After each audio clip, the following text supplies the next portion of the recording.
बड़े बुजुर्ग लोग कह के गए हैं कि गृहस्थी जीवन जो होता है, जो गृहस्थ जीवन होता है, वो एक फोर व्हीलर की तरह होता है, जिसमें पति दो पहिया होता है और पत्नी दो पहिया। मतलब पति आगे का दो पहिया मान लो या पीछे का दो पहिया मान लो, और पत्नी को भी चाहे आगे का दो पहिया मानो चाहे पीछे का दो पहिया मान लो। मतलब पति और पत्नी दो दो पहिए होते हैं गाड़ी के।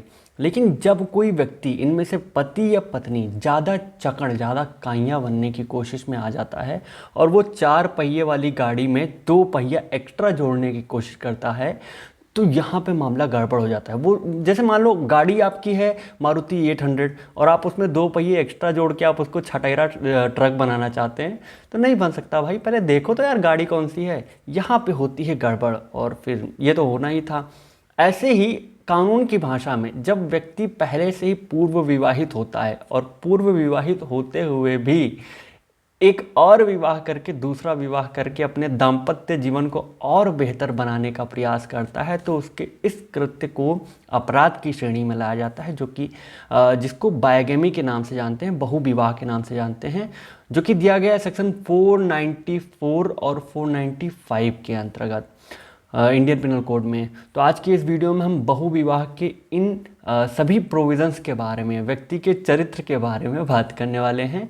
और इसी के साथ साथ आपको बता दें कि इसके अंतर्गत जो प्रोविज़न दिए गए हैं वो अदर देन अ मुस्लिम, जितने भी कास्ट हैं, जितने भी लोग हैं जो अदर देन अ मुस्लिम हैं, उन्हीं के ऊपर एप्लीकेबल होते हैं। लेकिन एक इसमें कैच ये है कि इसमें मुस्लिम महिला के ऊपर बायगेमी का प्रोविज़न लग सकता है, बायगेमी का अपराध उसके ऊपर बन सकता है, क्योंकि मुस्लिम पुरुष को बहु विवाह करने की, बायगेमी करने की इजाज़त दी गई है। वो कितने भी शादी कर सकता है, मतलब कितने भी क्या, 3-4 ही होते हैं, उतना ही कर सकता है। लेकिन अगर मुस्लिम महिला अपने पति को छोड़कर किसी अन्य तीसरे व्यक्ति के साथ विवाह करती है, शादी करती है, निकाह करती है, तो इसको बायगेमी या बहु विवाह कहा जाएगा। तो आज के इस वीडियो में हम पूरा इसी के प्रोविज़न पे, इसी के हर एक चीज़ों पे गूढ़ मंत्रणा करने वाले हैं। तो बायगेमी के या बहु विवाह के इस वीडियो को बिना किसी अनावश्यक भूमिका के चलिए आराम से प्रारंभ करते हैं।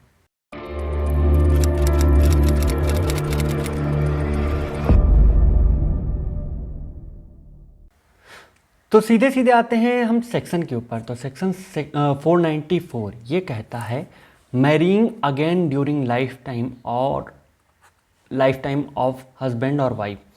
मुझे लगता है कि विवाह के मामले में, जेंडर के मामले में ये एकमात्र ऐसा प्रोविज़न है। हो सकता है और भी प्रोविज़न हो, लेकिन मुझे जो लगता है वो ये है कि एकमात्र ऐसा प्रोविज़न है जो महिला और पुरुष के बीच में कोई विभेद नहीं करता। यानी कि इसके अंतर्गत दिया गया अपराध वो महिला भी कर सकती है, पुरुष भी कर सकता है, यानी पत्नी भी कर सकती है और पति भी कर सकता है। क्या कहता है ये प्रोविज़न, ये देखते हैं। तो ये कह रहा है कि whoever having a husband और wife living marries in any case in which such marriage is void by the reason of taking place during the life of such husband or wife shall be punished with imprisonment of either description for a term which may extend to 7 years and shall also be liable to fine। अब भाई इसको जब पूरा आप पढ़ेंगे ना, तो इसमें कुछ चीज़ें आपकी समझ में एकदम क्लियर तुरंत ही आ जाएंगी। जैसे कि whoever having a husband और वाइफ, यानी कि कोई व्यक्ति है जिसके पहले से ही शादी हो चुकी है, पूर्व में विवाहित है, जिनका पति या पत्नी जीवित अवस्था में है, ठीक है, वो मैरी करता है in any case in which such marriage is wide, वो वाइड हो जाता है, जो दूसरा विवाह करता है वो वाइड हो जाता है। और किस वजह से होता है, क्योंकि वो अपने पहले के ही पति और पत्नी के जीवित अवस्था में होते हुए भी दूसरा विवाह कर रहा है। इसको ऐसे समझते हैं, जैसे मान लीजिए पत्नी को ही लाते हैं, यहाँ पर एक लड़की है डब्लू नाम की, तो उसका विवाह हो जाता है यहाँ पर एक लड़के के साथ जिसको हम एम बोलते हैं, उसके साथ इनका विवाह हो जाता है। जीवन अच्छा खासा चल रहा होता है, लेकिन डब्लू का पहले से ही एक एक्स था जिनके साथ उनकी बात होती थी और वो एम से खुश नहीं थी। और एम के होते हुए भी, एम के जीवित होते हुए भी ये अपने जो एक्स थे, मिस्टर एक्स, उनके साथ विवाह कर लेते हैं। तो यहाँ पर ऐसा माना जाएगा कि डब्लू ने बायगेमी का अपराध किया हुआ है, क्योंकि पहले से ही एक तो उनकी शादी हो चुकी है, और दूसरी चीज़, इनकी जो शादी हुई है वो एक वैलिड शादी है। ऐसा नहीं है कि अगर इनवैलिड शादी होती तो ये अगर दूसरी शादी करती, ये एक्स वाली जो शादी थी वो बाइगेमी नहीं मानी जाती। लेकिन दूसरी शादी जो WM की शादी हुई है वो एक वैलिड शादी है, दोनों अच्छे से निभा रहे हैं। प्लस अभी उनके पति जिंदा हैं, जीवित अवस्था में, उनके साथ में हैं, ज़िंदगी बिता रहे हैं। तो इनके होते हुए भी अगर किसी ये तीसरे व्यक्ति के साथ विवाह करती हैं, एक्स के साथ शादी करती हैं, तो इनका ये एक्ट जो है ये बाइगेमी के तौर पर अपराध माना जाएगा। यही पूरा सेक्शन 494 कहता है। अब इसमें 2-3 चीज़ें हैं जो बहुत ही इंपॉर्टेंट है। जैसे कि आपको बता दें, इसका पहला जो एसेंशियल इंग्रेडिएंट है वो ये है कि पहले से ही एक मैरिज होनी चाहिए, यानी कि प्रियर मैरिज पहले से ही होनी चाहिए। ठीक, प्रियर मैरिज का होना आवश्यक है। दूसरा पॉइंट ये है कि जो प्रियर मैरिज है वो एक वैलिड मैरिज होना चाहिए। अगर वो वाइड हुआ तो जो दूसरा शादी कर रहे हैं वो तो बाइगेमी कमिट नहीं करेगा। बाइगेमी कमिटेड होने के लिए, बाइगेमी ऑफेंस के होने के लिए ज़रूरी है कि जो पहले वाली शादी है वो वैलिड अवस्था में होनी चाहिए।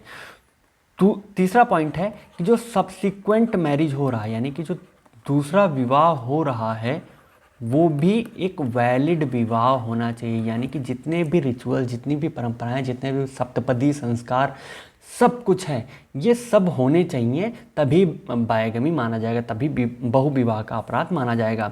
यानी कि पहले वाला विवाह भी वैलिड हो और दूसरा वाला विवाह भी वैलिड हो। अब इसमें अगर या फिर पहले वाला विवाह वॉइड होता है या दूसरे वाला विवाह वॉइड होता है या इनवैलिड होता है, इनवैलिड नहीं होगा, वॉइड होता है, तो भाई बाइगेमी कमिट नहीं होगा। दोनों विवाह के वैलिड होना आवश्यक है। फोर्थ पॉइंट है कि इनके पूर्व में ही जो पार्टनर हैं, पार्टनर चाहे वो हस्बैंड हो या वाइफ हो, अगर वाइफ औरत कर रही है तो उसके पति जीवित होने चाहिए, अगर पुरुष कर रहा है तो उसकी जो वाइफ हैं, पत्नी है, वो जीवित होनी चाहिए। यानी कि वो पार्टनर जो हैं वो लिविंग अवस्था में होने चाहिए। और इन सब के होते हुए भी अगर कोई व्यक्ति दूसरा सेकेंड मैरिज करता है तो ऐसा माना जाएगा कि उसने बाइगेमी करा है, उसने बहुविवाह करा है। ये तो हो गई प्रोविज़न की बात। और अगर कोई व्यक्ति बाइगेमी करता है, बहुविवाह करता है, तो पनिशमेंट के तौर पर उसको 7 साल तक के लिए जेल या फिर उसके ऊपर फाइन लगाया जा सकता है। ये पूरा प्रोविज़न हो गया। लेकिन कोर्ट के द्वारा, कानून के द्वारा कुछ एक्सेप्शन बताए गए हैं जिन कंडीशन में ये बहुविवाह नहीं माने जाएंगे। जिन एक्सेप्शंस में 2 ही पॉइंट आता है। पहला पॉइंट ये आता है कि किसी कंपिटेंट कोर्ट के द्वारा जो प्रियर मैरिज था, पूर्व वाला विवाह था, उसको वाइड घोषित कर दिया गया हो। और दूसरी चीज़ ये है कि जो पति या पत्नी है, कोई भी पार्टनर है, उसकी प्रिज्यूम्ड डेथ हो चुकी हो। प्रिज्यूम्ड डेथ, या इसको कहीं कहीं पर सिविल डेथ भी बोलते हैं। प्रिज्यूम्ड डेथ क्या होता है कि अगर किसी व्यक्ति को 7 साल तक लगातार उन व्यक्तियों के द्वारा ना तो देखा जाए, ना उनके बारे में सुना जाए, ना उनको खुद सुना जाए, उन व्यक्तियों के द्वारा जिनसे वो डेली मिलते थे, जिनके साथ उनका उठना बैठना, खाना पीना सब कुछ होता था, लोटा लेके सुबह जाते भी थे, बाइक पे गेड़ियाँ मारने भी जाते थे, टहलने घूमने भी जाते थे। तो अगर ऐसे व्यक्तियों के द्वारा 7 साल तक इनके बारे में कोई न्यूज़ ना सुनी गई हो या ना देखा गया हो उनको, तो ऐसी अवस्था में मान लिया जाता है कि व्यक्ति की प्रिज्यूम्ड डेथ या सिविल डेथ हो चुकी है। और तब अगर उनका कोई पार्टनर है, चाहे वो पति हो या पत्नी हो, पुरुष हो या औरत हो, और वो दूसरा विवाह करती हैं, तो यहाँ पर उनको बाइगेमी के लिए या बहुविवाह के लिए लायबल नहीं माना जाएगा। ये पूरा सेक्शन 494 कहता है। ठीक है, अब आते हैं 495 पे। यहाँ पहले से ही मैंने पूरा मचा के रखा है गदर। 495 क्या कहता है? Same offence with concealment of formal marriage from person with home subsequent marriage is contracted, whoever commits the offense defined in the last preceding section having concealed from the person whom the subsequent marriage is contracted, the fact of the former marriage shall be punished with imprisonment of description for a term which may extend to 10 years and shall also liable to fine। मामला वही है। यहाँ पर क्या होता है, offence तो section 494 वाला ही होता है, लेकिन एक चीज़ मिसिंग हो जाती है, और वो ये हो जाती है कि जो बंदा, जो रॉन्ग डूअर है, जो ऑफेंस कर रहा है, वो जिसके साथ विवाह कर रहा है उसको ये नहीं बताता कि हम पहले से ही मैरिड हैं। वो अपनी मैरिड अवस्था के बारे में, विवाहित अवस्था के बारे में नहीं बताता, छुपाता है और इसके साथ विवाह करता है, वैलिड विवाह करता है। सारे रिचुअल्स, राइट्स, परंपराएं, व्यथाएं सब पूर्ण की जाती हैं। तो इसके अंतर्गत अगर कोई व्यक्ति विवाह करता है तो वो सेक्शन 495 के अंतर्गत लायबल माना जाएगा। और उसको बढ़ा के, क्योंकि यहाँ पर उसने कंसीलमेंट किया है, एक तरह का फ्रॉड किया है, चीटिंग की है, और इस वजह से उस व्यक्ति को जो वहाँ 7 साल की सज़ा थी, यहाँ 10 साल की सज़ा हो जाएगी। सिंपल है, बस। फाइन भी लग सकता है उसके ऊपर, वो कोर्ट के ऊपर है, कोर्ट का अथॉरिटी होता है। तो ये था पूरा वीडियो बाइगमी का। अब इसमें 2 इम्पॉर्टेंट केसेस हैं जो बहुत ही इम्पॉर्टेंट हैं, वो हालांकि मैं बता चुका हूँ, जिनमें पहला केस है सरला मुद्गल का केस और दूसरा केस है लिली थॉमस का केस है। तो इन दोनों ही केसेस में जो पॉइंट था वो टोटली बात करता था एपोस्टेसी के बारे में बात करता था। एपोस्टेसी क्या मतलब, ये धर्म का कन्वर्जन होता है। जैसे कि अगर कोई हिंदू व्यक्ति पहले से पूर्व विवाहित है और बहु विवाह करने के उद्देश्य से वो हिंदू से मुस्लिम में कन्वर्ट हो जाता है, क्योंकि मुस्लिम पुरुषों को तो कितना भी 3-4 विवाह तो कर ही सकते हैं, तो ये इजाज़त मिली हुई है। इस वजह से, इस लालच में कि भाई हम हूरें मिलेंगी, परियां मिलेंगी, और वो हिंदू धर्म से जाकर मुस्लिम में कन्वर्टेड हो जाता है, तो क्या उनका पहले से जो विवाह है वो ऑटोमेटिक डिसॉल्व हो जाएगा?